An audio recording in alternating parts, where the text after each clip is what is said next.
keputusan dan prosedur persidangan dan registrasi yang berkenaan dengan cara bekerja dalam mengambil keputusan. Intinya banyak sekali masalah yang kami temukan, ya. Jadi dari 3 hakim ini saja muntahan masalahnya ternyata banyak sekali. Ya, jadi kami mengucapkan terima kasih pada masing-masing hakim, ya kan? Nanti meskipun semua hakim ini terlapor, tapi kan tingkat tuduhan pelanggarannya beda-beda. Nah, nanti biar kami memeriksanya, harapannya tidak lain supaya kepercayaan publik bisa kembali. Ya, putusan kami nanti diharapkan jadi solusi kalau bisa, gitu ya. Nah, banyak sekali masalahnya. Masalahnya kan sudah di sidang tadi nggak ikut. Terkait dengan mekanisme dalam memutuskan putusan nomor Ya, jadi tadi kan di sidang kan ada satu masalah hubungan kekerabatan, ya, di mana hakim diharuskan mundur dari perkara itu tidak mundur. Itu kan banyak tadi, hampir semua pelapor itu mempersoalkan itu. Yang kedua soal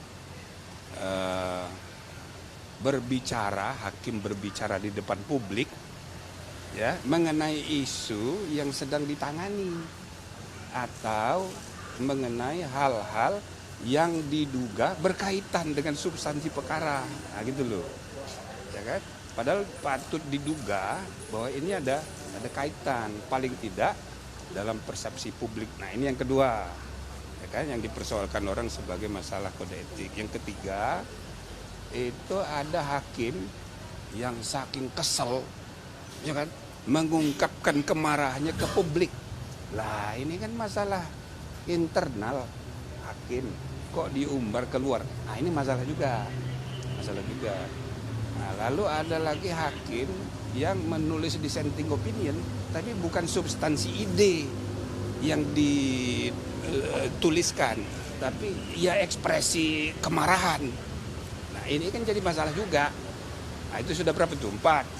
Yang kelima soal prosedur registrasi, kok ada yang loncat-loncat.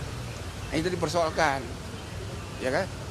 Prosedur misalnya ada perubahan, ditarik kembali perkaranya, kemudian dimasukin lagi hari Sabtu, nah, gitu loh.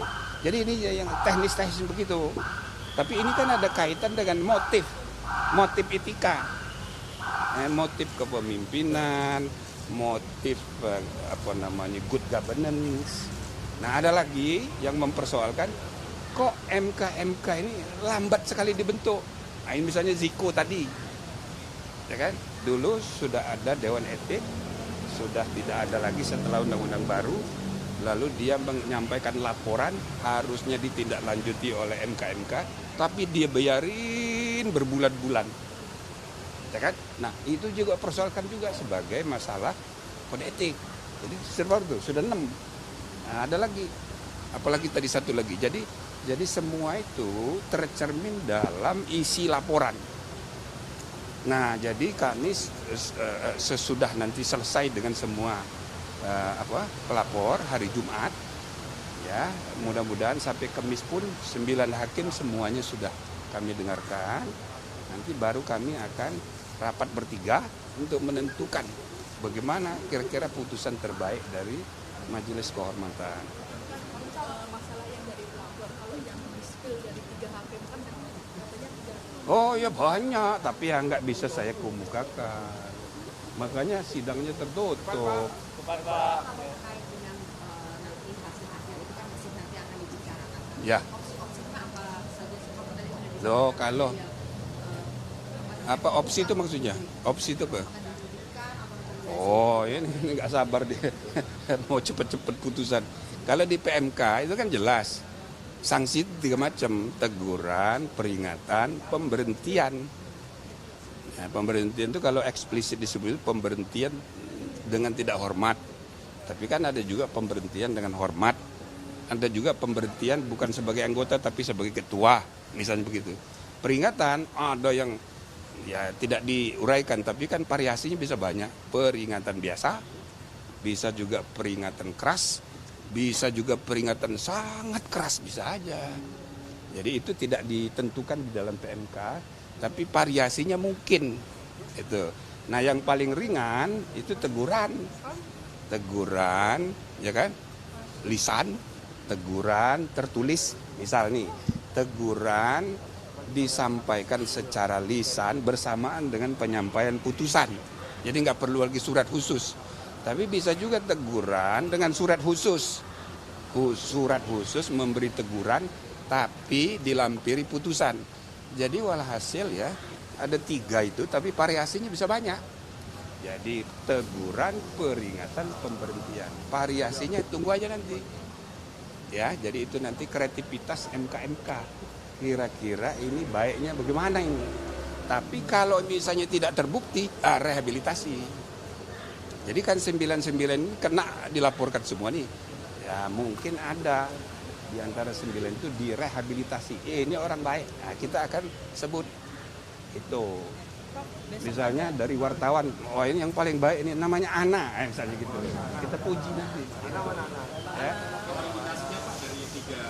Ya belum bisa. Kapan besok masih ada yang ikuti Besok. juga?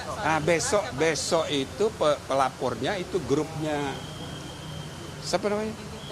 Bukan, Bipiter sudah tadi. Hah? TPDI. Besok itu siapa namanya itu? Petrus kan banyak rombongannya juga itu. Ada 2 besok, Petrus sama satu lagi sorenya. Nah kemudian sesudah 2 itu nanti hakimnya 3 kita panggil. 1 Pak Saldi Isra, 2 Pak Manahan, Pak Suhartoyo, yang ketiga Manahan. 3. Nah yang 3 sisanya lusa. Ya sabar ya.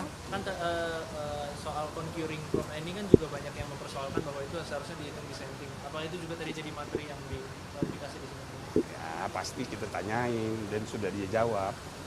Nanti jadi itu substansi pemeriksaan hakimnya ya itu nanti biar terlihat nanti di pertimbangan putusan MK. Yang jelas ya kan di samping kita ngecek bagaimana itu mengenai tuduhan pelanggaran kode etik. Ini hakim-hakim ini kita bebasin untuk curhat. Waduh curhatnya banyak sekali. Nah itu semuanya. Ya. Ada tekanan dari salah satu tahanan Ya, yang nangis malah kami. Kami bertiga. Prof, kalau soal lobby ini juga ditanyakan. Iya. Ada nggak? Lo apa? Ada Lobby. Lobby maksudnya? kan tadi kan di persidangan disampaikan tuh katanya kalau ketua ini lobby para hakim. Ya pokoknya itu masuk wilayah yang masih dirahasiakan. Bukan materi, kalau enggak ya kan enggak tertutup dong. Enggak tertutup. Hah? Tapi ditanyakan tadi. Ya pokoknya semuanya yang namanya curhat semua ya kan kita Soal apa aja Prof sampai nangis gitu Prof? yang mau nangis itu kami bertiga. Iya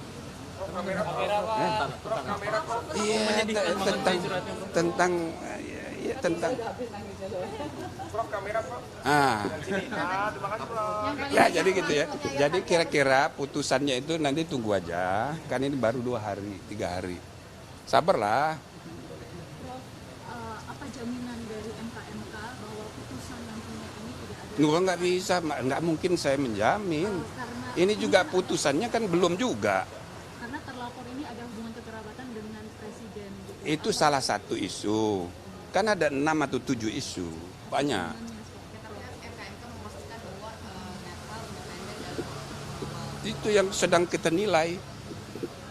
Ya kan kalau soal hubungan kekerabatan nggak perlu bukti. Semua orang udah tahu. Loh itu nggak perlu pembuktian. Ya kan?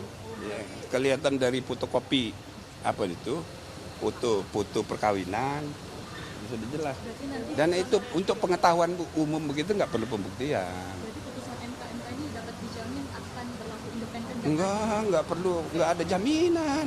Orang kami belum rapat, kan nanti yang memutus bertiga.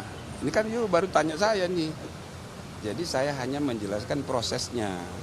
Prosesnya ini masih panjang, yang penting masyarakat mesti tahu bahwa kita sudah berusaha secepat mungkin menyelesaikan masalah ini untuk menjamin kepastian supaya persiapan pilpres, persiapan pemilu itu jangan lagi dihantui oleh ketidakpastian. Nah, itu satu. Yang kedua, kita memastikan ini kita percepat tanggal 7, ya kan? Karena ada permintaan dari pemohon, dari pelapor, supaya sebelum tanggal 8 sudah diputus. Karena hanya tanggal 8 itulah hari terakhir mengenai kemungkinan perubahan pasangan. Jadi berarti bisa mempengaruhi masalah. Nanti dulu, saya hanya menjelaskan jadwalnya. Jadi supaya orang jangan menduga, wah kami sengaja memperlambat, ya kan? Jadi putus tanggal 10, enggak, kita bikin percepat tanggal 7. Artinya ini bisa mempengaruhi putusan yang kemarin ya, Prof? Apa itu? Kalau putusan dari MK. Nah, yang kedua, banyak di antara pelapor itu berharap putusan MK itu diubah dengan putusan MK. Makanya tadi saya sudah bilang kepada Profesor Dani, Profesor yang Kals, ya kan? Ya, prinsipnya ini adalah lembaga penegak kode etik. Kita nggak menilai putusan MK. Tapi kalau Anda ini bisa meyakinkan kami bertiga dengan pendapat yang rasional, logis, masuk akal, dan bisa diterima, akal sehat, why not? Artinya bisa. Cuma harus dibuktikan. Nah, tadi kan sudah dibuktikan. Kami belum rapat. Ini kami bertiga itu saya nggak tahu berapa orang yang sudah yakin. Saya kok belum terlalu yakin gitu loh. Nah, jadi silakan nanti besok itu akan ada lagi ahli-ahli lain berusaha meyakinkan kami. Bisa aja kita berubah. Gitu loh. Karena negara sedang berkembang kayak kita ini memerlukan keputusan-keputusan yang progresif. Jangan kaku hukum dan memahami hukum dan konstitusi. Jadi kami terbuka aja. Cuma ya belum tahu nanti putusannya. Sekarang sih belum. Kalau berubah itu formulanya jadi seperti apa? Apa itu? Tetap lanjut lewat MK keputusan. Formulanya seperti apa? Ya, itu tanya pada pemohonnya aja, pelapornya aja. Tadi Prof kan membuka Mereka menuntut. Nah, argumennya apa? Kayak Denny, Profesor Denny itu minta supaya persis seperti Undang-Undang Kekuasaan Kehakiman pasal 17 ayat 6 dan 7. Di ayat 7 itu dibilang ayat 6 dibilang putusan tidak sah kalau ada pelanggaran. Nah, yang ayat 7-nya dibilang putusan yang sudah itu dibahas lagi, dimusyawarahkan lagi oleh majelis yang berbeda. Maksudnya majelis yang tidak melibatkan orang yang diberi sanksi etika. Berarti 8. Lah kalau 8 bisa berubah putusan gitu loh. Secara teoritis begitu. Tapi masalahnya di Undang-Undang Dasar kan sudah ditegaskan putusan MK bersifat final. Nah, itu bagaimana itu? Nah, bagaimana yakinkan kami bahwa Undang-Undang Dasar itu bisa kita langgar? Ya kan? Kan yang mengatur ini Undang-Undang Kekuasaan Kehakiman lebih rendah dari Undang-Undang Dasar. Nah, itu bagaimana menjelaskannya itu? Nah, jadi kalau ada yang bisa meyakinkan bahwa kita harus merujuk kepada Undang-Undang Kekuasaan Kehakiman meskipun beda dengan ketentuan pasal 24C ayat 1 Undang-Undang Dasar. Nah, bismillah. Nah, gitu loh.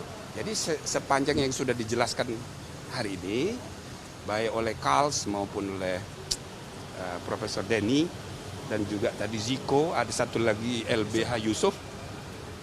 Ya, bagus-bagus pendapatnya, cuma kami belum rundingkan.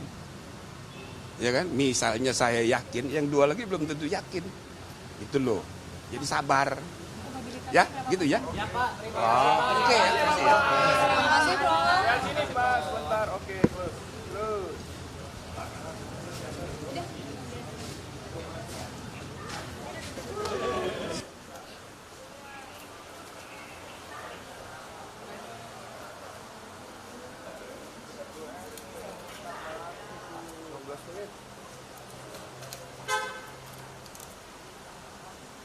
Kirim langsung.